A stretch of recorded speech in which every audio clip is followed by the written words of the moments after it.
டே 42க்கான 3வது promo release பண்ணிட்டாங்கங்க.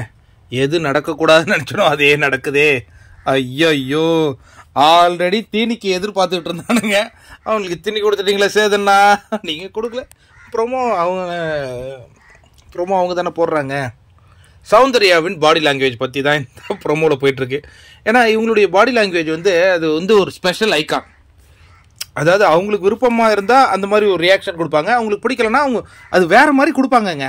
இப்போ நேற்று சேது நான் சொன்னார்ல, ஜாக்லின் விஷயத்தில் தீபக் கட்டுறது கைமண் அளவு, கல்லாதது உலகளவு அப்படிங்கிறதுல அவர் ஏதோ ஒரு பாடி லாங்குவேஜ் கொடுத்ததா சொன்னார்ல. பாடி லாங்குவேஜ் மற்றவங்களுக்கு எதிரில் இருக்கிறவங்களுக்கு இரிட்டேட் ஆகுமானா கண்டிப்பாக ஆகும். ஆனால் அது சவுண்டு கொடுக்கும்போது எப்படி இருக்குது அப்படிங்கிறதா இப்போ கேள்வி. நிறைய இடங்களில் அந்த அருண் அவ்வளோ பிரச்சனை பண்ணிவிட்டு இவங்க அந்த ஜாக்லின் மாதிரி பண்ணாங்களா, அது பார்க்க க்யூட்டாக தான் இருக்குது. பட் அதை அவங்க பண்ணலாம். பட்டு சில இடங்களில் அவங்க கொஞ்சம் அத்துமாரி தான் போயிட்டுருக்காங்க.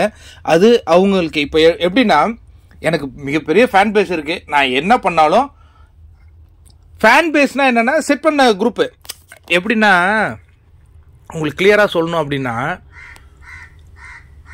எப்படி சொல்கிறது, நம்ம இப்போ நம்மளை வீக்கெண்ட் எபிசோடில் வருத்தாங்கன்னா நம்ம தான் ஹீரோ. வீக்கெண்ட் எபிசோடில் நம்மளை அப்ரிஷியேட் பண்ணாலும் அங்கே நம்ம தான் ஹீரோ. அதுதாங்க செட்டிங் பிஆர். ஏன் ப்ரோ உங்களுக்கு சௌந்தர்யா மேலே இவ்வளோ கோவம் வன்மம்? நீ எல்லாம் ஒரு ரிவ்யூவரா? நீ ஒரு முத்துக்குமரன் பிஆர் மாதிரி பேசிகிட்டு இருக்க அப்படின்னு சில பேர் கூட கமெண்ட் பண்ணலாம். பட் எனக்கு என்னென்னா, அந்த பொண்ணு நல்ல பொண்ணு தான். ஆனால் அது பண்ணுற பிஹேவியர் சில இடங்களில் உண்மையாக இருக்குது. அது மாற்றுக்கிறது கிடையாது. அதில் நம்ம விமர்சிக்கிறதுக்கும் ஒன்றும் கிடையாது. ஆனால் அது வாலண்டியராக பண்ணுறாங்கங்க. அது ஃபேஸ் டு ஃபேஸ் சந்திக்கிறவங்களுக்கு தான் அது இருக்கும். அதான் கேட்குறாங்க, அவங்களுடைய ஃபேஸு அந்த ரியாக்ஷன் எப்படி இருக்குன்னு சேதன் நான் கேட்குறாரு. இது எனக்கு தெரிஞ்ச சௌந்தர்யாவுக்கு தான் ஃபேவரியாக போகும் இந்த ப்ரோமோ. அது நம்ம ஒன்றும் சொல்ல முடியாது. எல்லோரும் கருத்து சொன்னாலும் அதில் ஒன்றும் ஆகாது. வாவ் அப்படிம்பாங்களாம். அருன்னு சொல்கிறாரு, இப்போ அது கட் ஆகிடுச்சு சார் அப்படின்ட்டு. முத்துக்குமரன் ஒரு எக்ஸ்பிரஷன் கொடுக்குறாரு. எது சொன்னாலும் அப்படி அந்த ஃபேஸ் காட்டுறாரு. அந்த மாதிரி பண்ணிட்டு போவாங்க சார் அப்படின்ட்டு. என்ன சொல்கிறது, இந்த ப்ரோமோ பொறுத்த வரைக்கும் அவங்களுக்கு தான் ஃபேவராக போகுது. நான் என்னத்த சொல்கிறது. அதாவது எனக்கு தெரிஞ்சு இந்த கேம் இப்படி தான் கட்டமைக்கப்பட்டிருக்கு. சௌந்தர்யா வர்சஸ் முத்துக்குமரன் தான் கட்டமைக்கப்படுது. அதே மாதிரி தான் ப்ரோமோக்கள் வருது. ஏன்னா இது ஒரு பெரிய என்கொயரியும் கிடையாது. இது ப்ரோமோவில் வர அளவுக்கு இது ஒரு பெரிய ப்ரோமோவும் கிடையாது. பட் அதை எடுத்துகிட்டு வராங்கன்னா அங்கே, ஏன்னா அவங்களுக்கு எல்லாமே இப்போ பிஸ்னஸுங்க. யாரோ ஒருத்தவங்க சொன்னாங்க, ரவீந்திரன் தான் சொன்னார் ஸ்பேஸில்.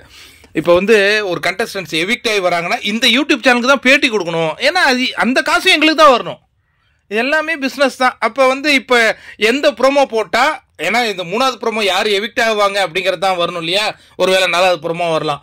இப்போ அவங்க சௌந்தர்யா ரசிகர்கள் குதிப்பாங்க. அதுவும் அவங்களுக்கு டிஆர்பி தானே.